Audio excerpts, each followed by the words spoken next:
Bom dia a você, telespectador da TV Brasília. Está entrando no ar o programa Tribuna Livre com Raimundo Ribeiro. Como você sabe, esse programa é um oferecimento do restaurante Esquina Mineira, que fica ali na 704, 705 Norte, e também da Prismac Turismo, que vende a passagem aérea online mais barata do país, né? Quando você precisar viajar, é só procurar lá Prismac Turismo. Fica no setor hoteleiro norte, no edifício Garvey Parque Hotel. E hoje, como sempre, nós estamos com a nossa bancada cheia, né? Nós temos aqui o repórter do Planalto, nosso companheiro Luiz Solano, né? Temos o João Eduardo Zisma, né, que é o nosso articulista político, e temos um convidado muito especial, que é o doutor Benito Chiesi, que é o presidente do Sindicato dos Delegados de Polícia do Distrito Federal e também vice-presidente da ADEPOL, Associação Nacional dos Delegados de Polícia, né? E hoje nós vamos tratar com ele sobre a questão da PEC, né, que a PEC é um projeto de emenda constitucional que está sendo discutido no Congresso acerca da possibilidade dos órgãos investigatórios no nosso país. Mas vamos começar aqui com o Luiz Solano, dando bom dia a todos, né? Mas eu vou fazer um furo antes, viu, Solano? Antes de você, eu vou parabenizar todas as mães. Amanhã é Dia das Mães, né? Então, eu quero aqui mandar um beijo no coração para cada mãe, né? Que a gente sabe o que significa esse sentimento de mãe, né? Mas vai lá, Beto. Eu quero dar um bom dia a Vilmar, que é minha sogra, também dar um bom dia Ele começa pela sogra. à minha filha Andréia, no Dia das Mães. Mas prestou uma homenagem a todas as mães aqui do Distrito Federal. E você, Joãozinho? O Joãozinho já foi conhecido, viu, Benito? Como o garoto bebê Johnson, né? É, ele fazia aquela propaganda na década de 60. Eu não posso deixar de dar os parabéns às mães da minha família, a Ana, minha mulher, a minha sogra, a Tatiana, minha cunhada, que vai ter um bebezinho agora. Vai ser mamãe já já. Vai ser mamãe já já. E a todas as mães de Brasília. A família brasiliense depende muito de vocês. E você, Benito? Bom, na mesma linha, parabenizar a todas as mães, que na realidade é o papel que é indelegável, não é? É verdade. E um papel nobre como mãe. Parabéns a todas as mães. Muito bem, feitas as homenagens, já vamos começar aqui com o doutor Benito perguntando o seguinte: nós temos uma PEC no Congresso Nacional, tramitando, né? Parece que deve ser votada até o mês de junho, né? Que fala do poder investigatório do Ministério Público, né? E o doutor Benito representa, né, os delegados de polícia, né, tanto no âmbito local quanto no âmbito nacional, e o organismo policial, de modo geral, me parece que é contrário a esse poder investigatório, ou não é bem assim? Como é que é essa história? Você pode fazer um resumozinho para a gente aí, para o nosso telespectador entender, Benito? Com certeza. Na realidade, não há essa disputa por poder investigar. O que acontece com essa nova proposta, como você diz, de emenda constitucional, é a explicitar, tornar claro o que já está na Constituição. Como é que funciona? A polícia investiga, o Ministério Público acusa, o advogado defende e o juiz julga. E a proposta, como diferente do que alguns têm argumentado, ela não retira nada de ninguém. O Ministério Público continua com seu importante poder de requisitar a qualquer tempo da Polícia Judiciária não só a instauração daquela investigação, mas qualquer ato de investigação, qualquer diligência. E mais, também não retira uma função fundamental do Ministério Público, que é do controle externo da Polícia Judiciária. Ou seja, se houver qualquer desvio da polícia, cabe ao Ministério Público atuar. Então, na realidade, está ratificando, quer dizer, está tornando mais claro o que a própria Constituição assim já dispõe. Perfeito. O Joãozinho queria... O que confunde, até agora está confundindo muito a minha cabeça, talvez a cabeça do telespectador, é a função. Porque, o Ministério Público, ele por si só, normalmente, o Ministério Público é aquele cara que está lá no julgamento, é o promotor, é o que está acusando. Ele nunca está ali para defender ninguém, não é isso? Mas como é que ele mesmo, que vai acusar, ele vai promover a investigação? Isso não vai encaminhar para... Essa investigação não pode correr o risco de ser viciada. Ser tendenciosa. No mínimo tendenciosa, mas eu acho que nasce de um vício logo. Olha, essa dúvida ela é muito pertinente e acho que ela deve ser muito esclarecida. Por quê? O Ministério Público ele é parte interessada na acusação, na condenação daquele indivíduo. Na qualidade de parte, a produção da prova que ele pretende é para a acusação. A Polícia Judiciária quando está investigando, investiga aquele fato, aquele crime, aquela conduta, e não, sem ser carreado, sem ser direcionado para acusação ou para defesa. No momento em que você permite que a parte, aquele que tem interesse, igual na ação civil, não tem o autor e o réu? Exatamente igual. Aquele que tem interesse naquela demanda em produzir a sua própria prova, pior, sem nenhum acesso à defesa, você possibilita uma enorme injustiça, que não tem como ser reparada. Por quê? Quem controla, quem exerce controle externo do Ministério Público? O próprio Ministério Público. O Conselho Nacional do Ministério Público. Diferente da polícia, quando ela atua, se ela falhar, tem o Ministério Público, tem a advocacia, tem o juiz. Agora, quando o Ministério Público falha, quem atua? É o próprio Ministério Público, por meio do seu conselho, que é composto, na maioria absoluta, por promotores. E vou mais longe. Se essa falha for muito grave, que chegue ao ponto de um crime ou algo parecido, qual é a punição máxima de um promotor? Aposentadoria. Então, o que não se admite no Estado de Direito é que haja uma atuação de um ente público ou um servidor público sem lei. Se nós partimos para isso, você lembra daquela figura do justiceiro? Lembro. O que é o justiceiro? O Batman lá, né? O justiceiro, ele age sem lei, sem prazo, não é? E segundo a sua própria vontade. Eu acho que nós, como seres humanos, não podemos admitir que nós, seres humanos, hajamos sempre segundo a nossa vontade. Nós temos que agir segundo a lei posta. Claro. Não é? Esse é o pressuposto do Estado Democrático de Direito. Né? Se me permitir que eu escolha quem eu quero investigar, e pior, eu não escolha não aquele fato a investigar, e sim a pessoa. Não é o fato delituoso, é a pessoa que eu quero investigar. Aí eu vou pegar o Joaquinzinho, o Manelzinho, e vou acabar com ele. Por quê? Eu vou achar alguma coisa dele, ou pior, dentro aí já numa situação extrema, se construir uma tese de forma inquisitorial para aniquilar o Manuel. O Solano queria fazer alguma colocação, até comentou comigo que ele gostaria muito de ver, parece que o Ministério Público investigando aí essas mortes que ocorrem nos hospitais, essa coisa toda, mas é você que é o autor aí da pergunta, né? Eu não diria com relação a essas mortes, mas queria fazer uma colocação. Há muito tempo, Ribeiro, eu tinha vontade de fazer essa colocação. E eu tenho orgulho disso, porque eu moro em uma região, em um distrito que é Brasília, e que tem a melhor polícia do Brasil. Eu pergunto ao doutor Benito, qual o motivo dessa perfeição, dessa grandeza, desse trabalho que a Polícia Civil de Brasília faz. Após o cidadão entrar como delegado de polícia, para ser delegado, ele recebe algum treinamento para que a Polícia de Brasília seja a melhor do Brasil?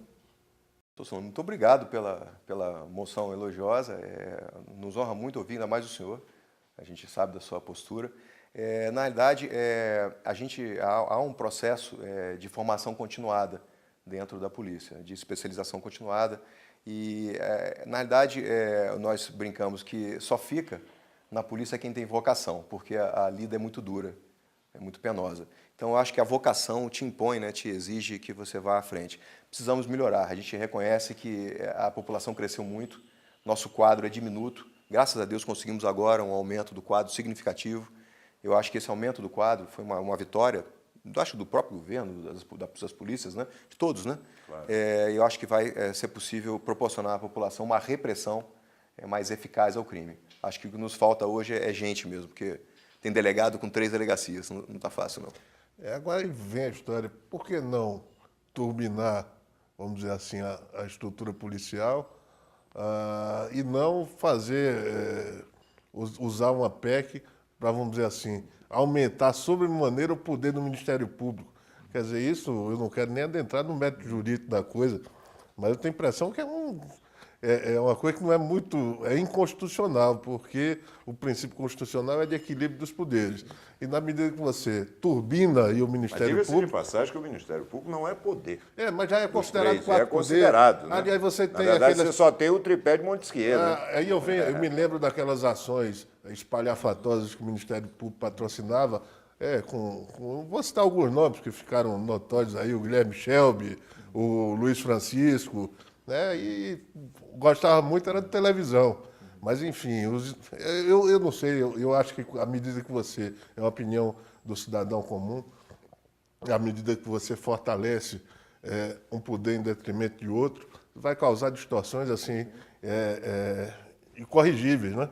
Então, mais uma vez, parece que está sendo iluminado, porque parece que o senhor está dentro da nossa vivência. Olha só. Isso é porque ele não tem acompanhado. Não, hein? impressionante. Mas a gente acompanhado. É impressionante. É impressionante. Por que eu digo que é impressionante? Essa sensação é nossa. Porque, veja, nós, não, tirante do Distrito Federal, que é realmente um oásis isso aqui, mas olhando para o país como um todo, você assiste no norte, por exemplo, o Ministério Público com um palácio e a polícia com a delegacia com a água no meio da porta, não é? Então, a gente diz isso porque o Ministério Público não usa toda essa energia e essa força, esse poder enorme, imenso que ele tem, para ajudar, para exigir dos governantes o investimento em segurança pública, não é? Olha como seria bom isso. Olha, nós pegamos agora na internet, o próprio Ministério Público publicou uma estatística de inquéritos interessante. Lá tem região sudeste em torno de 225 mil inquéritos. Tá? Desde os 225 mil inquéritos, 4 mil e poucos houveram denúncias. Tá? Cerca de 13 mil inquéritos eles foram arquivados. Onde estão os 80%? Uai. Mas esse levantamento é do Ministério Público? Eles, o próprio Ministério Público? Na página, eu não lembro exatamente a página, posso, já em seguida, o assessoramento pode trazer o nome da página, está lá, está posto, é um PDF, tem toda a estatística. Então, na verdade, o que nós queremos? Gostaríamos muito de ter o MP como parceiro, mas na tramitação do crime organizado, um projeto que trata das organizações criminosas, foi exigência da ADEPOL do Brasil, eu estava presente, eu estava lá dentro da reunião, nós, delegados de polícia, exigimos, que está lá no artigo, parece que é o parágrafo 7º do artigo 2º, que toda conduta praticada por policial, a corregedoria instaura o inquérito, mas o promotor é designado e obrigado, olha o que eu estou dizendo, obrigado a acompanhar a investigação até a sua conclusão. Eles querem? Acho que não. Por quê? Tem que acompanhar todas. Nós queremos isso, que acompanhem as nossas falhas, que nos auxiliem por meio de ordem legal, que é ordem de procedimento legal, ou seja, requisite fundamentadamente dentro dos autos do inquérito, para quê? Para que dentro daquele processo legal seja feita a apuração. Volto a dizer, a gente parece que fica batendo na mesma tecla, né?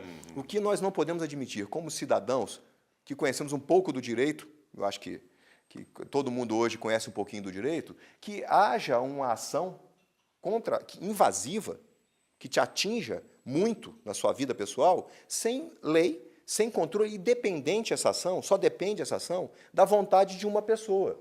Essa pessoa não pode ser falha nunca. E eu não conheço nenhuma pessoa que não seja. O Ministério Público é como você disse, né? Parece em alguns momentos que ele escolhe o que ele vai investigar. E aí fica muito ruim, porque eu vejo, por exemplo, hoje, nós temos aqui no Distrito Federal um governo que é reprovado por 85% da população. Quer dizer, é uma coisa intuitiva, né? Quer dizer, o sujeito não vai ficar discutindo tecnicamente, ele apenas diz, gosto ou não gosto, atende ou não atende meu interesse.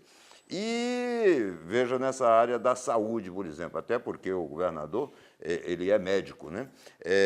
Na área da saúde, nós temos uma saúde caótica no Distrito Federal.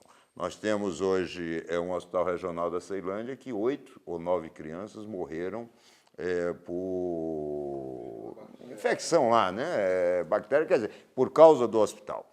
Nós temos uma área de segurança, que é a área que vocês atuam, em que hoje nós estamos em patamares alarmantes, né? Quer dizer, os homicídios em Brasília, nós tivemos 200 homicídios só no primeiro trimestre, né, no Distrito Federal. E o Ministério Público, que gostaria de investigar tanto, por que não busca investigar, por exemplo, as razões que motivaram, as razões e a penalização de quem deu causa à morte, por exemplo, de 9 crianças, essa coisa toda? Eu acho que a população ela quer saber do resultado, né? Exatamente. Acho que essa discussão jurídica fica muito entre nós aqui e eu acho que a população... É aquela história que diz lá no Nordeste, você tem razão, mas esteja preso, né? Então, a gente quer saber o resultado, o que é, afinal? Eu acho que a população busca o resultado ouso dizer o seguinte, até diante das estatísticas que foram publicadas pelo próprio Ministério Público, se ele gastasse mais energia em dar força à polícia, instrumental, inclusive, tá? De nos ajudar a aprovar projetos que deem instrumentabilidade, quer dizer, que deem instrumentos à investigação, não é? Exigir de todos os governantes em âmbito nacional que invistam nessas áreas cruciais. Aí sim, Que acho cumpra a teria- lei, né? Porque a própria Constituição já estabelece os mínimos que devem ser investidos, né? Talvez aí a população tivesse um resultado maior. Ninguém está dizendo que a polícia não tem falhas, mas o Ministério Público tem muitas falhas também. Magistratura tem falhas, o padre, o padeiro, Tudo. todo mundo tem falha. Agora, a gente tem que procurar e Por isso é corrigir. humano. Agora, nós não conseguimos entender. Olha, o Ministério Público tem um instrumento hoje pesadíssimo, que é o inquérito civil. Aquele TAC, ele é até grave demais, porque também não tem controle. É verdade. Quer dizer, isso é uma coisa também que os parlamentares têm que olhar. Então, na realidade, eu acho assim, ó, tudo que é demais faz mal. A gente conversa com os parlamentares, prefeitos narrando essas investigações por anos, né, a fio, sofrendo, e ao final ele não sabe nem o que aconteceu, porque arquivou. Quer dizer, a investigação, ela é um ferimento à liberdade. É sim. É assim. De uma forma ou de outra, te fere a liberdade, te fere direitos. Então você tem que pelo menos saber que existe um procedimento legal, com o número correto, que tramitou pelo judiciário, não entre a gaveta e a mesa. Tem que tramitar Você pelo pode ter judiciário. acesso, apesar de não poder se defender do primeiro momento. Exato, mas tem que ter algo que seja palpável, palatável, não é? E outra, tem que ser um instrumento regrado por lei, não por uma resolução administrativa. Eu não posso, dentro da polícia, fazer um ato, uma portaria lá minha e dizer, eu A posso... partir de hoje ninguém mais pode que fazer isso. isso. Que isso? Eu estou substituindo o parlamento. Que o argumento, inclusive, a Depol do Brasil tem a ação contra aquela resolução 13 do Ministério Público, e ele se autorregra para automaticamente praticar a investigação. Nós entendemos que ali ele até fere uma prerrogativa que é do Legislativo. Eu acho assim, ó, o Ministério Público é importante, fundamental. Não tenha dúvida. A polícia é importante, é fundamental. O judiciário também e a advocacia também. Claro. Nós temos que ter esse equilíbrio aí. O senhor falou muito bem. Uma das maiores princípios mais fortes que a Constituição trouxe, até para a proteção do cidadão, porque veio da ditadura, foi esse sistema de freios e contrapesos. O que é isso? Quem avançou demais, o outro segura. Tá? Se você deixar alguém que não tenha freio e não tenha contrapeso, esse vai embora. Se você deixar que a parte, no caso o Ministério Público, passe a atuar de forma que ele atenda ao seu interesse, à sua vontade... Ele investiga, ele denuncia... Talvez a gente... Daqui a pouco eu ele nunca condena. vi, e eu acho que a gente nunca vai ver, uma investigação de um furto de um botijão de gás de um pobre, que talvez seja o bem mais importante para ele. Não vai. Eu acho que não vai.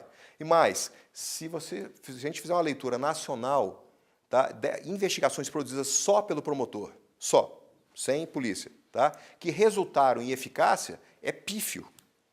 O que me preocupa demais, e aí, independentemente do poder que vai ser dado a um ou outro, é a questão do investigado. A partir do momento que o sujeito é investigado, ele já passa como condenado, né?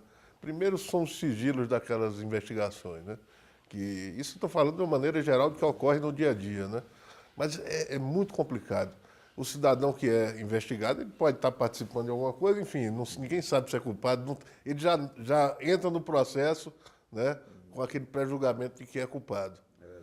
Né? Na hora que você tonifica uma instituição que é parte interessada na condenação, que responde pela sociedade, e dá esse poder investigatório, eu tenho a impressão que isso aqui atropelou aquela etapa da investigação. Né? Só vai direto para a condenação. Daqui a pouco o MP vai poder condenar. Eu não estou fazendo nenhuma crítica aqui direta ao Ministério Público, pelo contrário, eu acho que o Ministério Público tem os melhores quadros, talvez os melhores quadros hoje de técnico. Eu discordo, Mas, eu acho que a AGU tem mais, não, até aí porque você eu sou de lá. Mas todos eles, a própria Mas Advocacia ambos são Geral muito de- bons. Eu acho que o Ministério Público tem demonstrado que tem excelentes quadros, mas eu acho que exorbita demais a função. Isso eu estou falando da qualidade de cidadão comum. Né? Minha preocupação é do investigado. Né? O cara que vai ser investigado, ele já é condenado. O contexto todo é grave. O que seria bom se todos nós nos uníssemos num objetivo correto, que é entregar ao nosso cliente, que é a população, um bom serviço. Ou seja, desde a Polícia Militar, na prevenção, não é? A polícia no pós-fato, na repressão, e o judiciário como um todo, né? Entregando a justiça, realizando a justiça, condenando quem tem que ser condenado. Mas, para isso tudo, é necessário um equilíbrio, Claro, sob pena de um cometimento grave. Bem, doutor Benito, eu quero lhe agradecer muito. É uma pena que o nosso tempo seja muito curto, né? O tempo da TV é muito curto, mas eu quero lhe agradecer muito a visita, né, ao nosso programa, dizer que o nosso programa é Tribuna Livre. Se alguém do Ministério Público quiser comparecer aqui no nosso programa para poder também dar a sua visão sobre essa questão da PEC, né? O programa está aberto, é só fazer o contato conosco, né? Que nós teremos o maior prazer, porque o nosso compromisso é com a verdade. O nosso compromisso é mostrar para a população o que acontece. Acredito que, neste momento, nós temos o quê? Nós temos um Estado democrático de direito, uma Constituição cidadã, que tem menos de 30 anos. Então, é evidentemente que ainda é muito curto o tempo, né? E até que todo mundo se adapte, né? É claro que essas divergências elas vão acontecendo. Mas o programa Tribuna Livre fica muito satisfeito de poder trazê-lo até o nosso programa. Lhe agradece muito esses esclarecimentos para a população, para que ela também possa participar mais ativamente dessa discussão. E aí você tem mais longos 30 segundos para poder fazer sua despedida. Na verdade, é uma honra para nós estar aqui na presença tão seleto grupo e agradecer a possibilidade de trazer a nossa verdade, não é? Que às vezes a gente ouve muitas mentiras sendo faladas e não há contestação. Esse espaço, poucas pessoas que têm essa consciência, como Vossa Excelência tem, de retidão, de abertura e de democracia, são capazes de fazer o que você está fazendo agora. Muito obrigado. Tá certo. Bem, o Tribuna Livre volta já já. Bem, estamos de volta com o programa Tribuna Livre, né? E agora vamos falar um pouquinho sobre futebol, vamos falar um pouco também sobre a política local e também vamos falar sobre o direito do consumidor, né? Mas estamos aí com o nosso repórter do Planalto, nosso companheiro Luiz Solano, e o Maurício Leandro, que é o nosso coordenador de esportes, né? Maurício, vamos começar a falar um pouquinho aí sobre essa final Brasiliense e Brasília? É verdade. Daqui a pouco, 4 da tarde, na Boca do Jacaré, primeiro jogo da grande decisão. Mando do Brasília. Mando do Brasília. E no próximo final de semana tem Brasiliense e Brasília, o jogo tão esperado, um evento teste FIFA para 25 a 28 mil torcedores do Estádio Nacional Mané Garrincha. O Brasília é a pedra no sapato do Brasiliense, já que no primeiro turno o Brasília venceu por 2 vezes o Brasiliense, foram as 2 únicas derrotas do Brasiliense na competição e, curiosamente, o Brasiliense sofreu 4 jogos apenas que sofreu gols, e 2 deles contra o Brasília. Pois é, e tem favorito essa final? Eu entendo que o Brasiliense esteja num momento melhor, porque o Brasília ficou 15 dias sem jogar. E eu entendo que o Brasiliense vem numa crescente. Vem numa crescente, exatamente. Pelo menos é a linha de raciocínio que eu tenho. Mas é um grande jogo. Quem for hoje à Boca do Jacaré vai ver um belo espetáculo, que são as 2 melhores equipes do campeonato. Vamos mudar um pouquinho. Vamos a Belo Horizonte. Cruzeiro e Atlético decidindo o Campeonato Mineiro. Mais uma vez, né? Mais uma vez. O Cruzeiro atropelou o Vila Nova, o Atlético Mineiro atropelou o Tombense, e um grande jogo. Até porque o Atlético Mineiro só perdeu um jogo no campeonato. Aliás, foram na temporada, 2. No campeonato. O time principal perdeu um jogo só, que foi na reinauguração do Mineirão, na derrota para o Cruzeiro. Para o Cruzeiro, exatamente. E você acha que tem favorito? O Atlético, talvez. Atlético, coloca o Atlético numa situação melhor, até porque tem um time que vem desde o ano passado naquela bela campanha no Campeonato Brasileiro. E Santos e Corinthians? Grande jogo, né? O primeiro jogo é no Pacaembu, mando de campo do Corinthians. Exatamente, porque a Federação Paulista de Futebol, em comum acordo com o Santos, fez uma solicitação para que o Corinthians jogasse as 2 partidas no Morumbi. Corinthians e Santos. Primeiro jogo no Morumbi, o segundo também no Morumbi. Mas o Corinthians bateu o pé, disse não, e aí mando de campo do Corinthians. O Corinthians joga no Pacaembu e o segundo jogo, o Santos... Tem favorito? Difícil, né? Né? Eu acho o seguinte, que se o Neymar jogar bola, jogar o que sabe, favorito é o Santos. Mas esse sim é que é terrível, né? E o Neymar, ele tem um retrospecto incrível no Campeonato Paulista. Há 5 anos que o Neymar se tornou um atleta profissional. Essa é a sua 5ª decisão e das outras 4 que decidiu, ganhou 3 e perdeu 1. E quando ele perdeu para o Corinthians, adivinha quem jogava no Corinthians? Ronaldo Fenômeno. Exatamente. Bem, vamos mudar um pouquinho de assunto para poder até dar uma ocupação ao meu amigo Luiz Solano, né? Mas, Solano, você sabe que o que dominou o noticiário na última semana foi a questão da compra dessas capas para chuva, né? Por parte da Polícia Militar do Distrito Federal. Quer dizer, a compra não, a tentativa da compra, né? Então, para que o telespectador possa entender, foi o seguinte: a Polícia Militar do Distrito Federal anunciou que compraria 17 mil capas de chuva para a Copa. Vejam bem, primeiro, se é o recurso da Copa, era independentemente de licitação ou qualquer outra coisa. Segundo, 17 mil unidades. Terceiro, o preço, mais de R$300, né, pela unidade. 315. Né? R$315. Quando apareceu aí, e a imprensa veiculou, né, que o preço aí fora da mesma capa, com a mesma qualidade, com todos os apetrechos necessários, era em torno de R$50 a R$60. O governador mandou suspender. Por causa disso, inclusive, demitiu o comandante, né, da Polícia Militar. Mas o que me causa estranheza, Solano, é o seguinte: sabe o que o governo do Distrito Federal me parece? Me parece, é uma expressão que a gente usa muito no Nordeste, aquele menino buchão, que toda hora faz uma arte. Aí na hora que alguém pega, aí ele vai lá e recua. Porque um dia desse foi uma casa alugada por R$19.500 por mês. Outro dia foi outra coisa. Quer dizer, toda hora a gente tem que estar fiscalizando. E, estranhamente, a Câmara Legislativa não diz coisa nenhuma, não fala coisa nenhuma. Agora, veja bem, 17 mil capas. A corporação tem 14 mil policiais militares.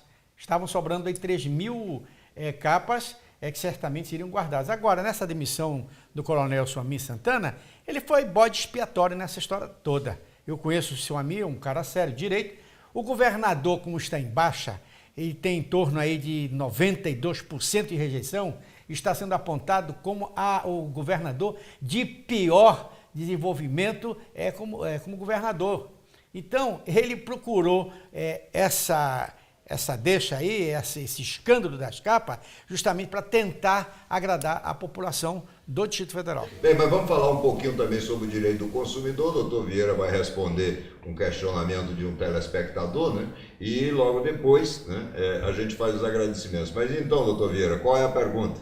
Bom dia, doutor Ribeiro. Bom dia a todos. Olá, consumidor. Hoje nós vamos falar sobre a portabilidade. A portabilidade é um instituto que você pode se utilizar no caso que você queira transferir de operadora do seu telefone. Pode ser celular ou fixo.